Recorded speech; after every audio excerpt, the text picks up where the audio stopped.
Hello అండి, నేను doctor Arun, consultant physician, medical hospital Warangal.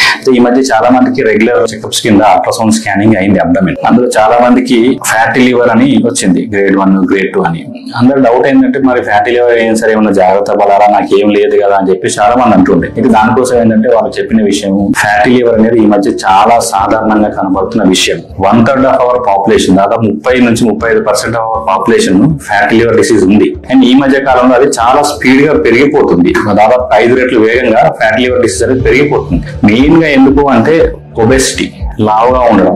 40% of fatty liver diseases ఉన్న వాళ్ళు లావుగా ఉంటారు. అండ్ ఆల్కహాల్ ఎక్కువ కన్జ్యూమ్ చేయడం, అంటే వారానికి అట్లీస్ట్ 2 to 3 టైమ్స్ తీసుకున్న వాళ్ళలో ఫ్యాటీ లివర్ ఉంటుంది.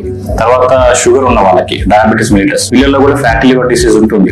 అన్ఎక్స్పెక్టెడ్లీ ఏంటంటే చాలా సన్నగా ఉన్న వాళ్ళు కూడా ఒకసారి మనకు ఫ్యాటీ లివర్ డిసీజ్ కనబడుతుంది. సో ఇది ఏంటంటే లైఫ్ స్టైల్ డిసీజ్. మన లైఫ్ స్టైల్ మారుతున్నందువల్ల వచ్చే డిసీజ్. సో ఏంటంటే మనం మళ్ళీ లైఫ్ స్టైల్ మాడిఫై చేసుకుంటే డిసీజ్ ని మనం కొంతవరకు కంట్రోల్ చేసుకోవచ్చు. Only thing is reduce your alcohol, fatty foods తగ్గించండి. And important thing is regular exercises, regular follow ups చేసుకోవాలి. అల్ట్రాసౌండ్ స్కానింగ్ రెగ్యులర్ గా చేసుకోవాలి. Thank you.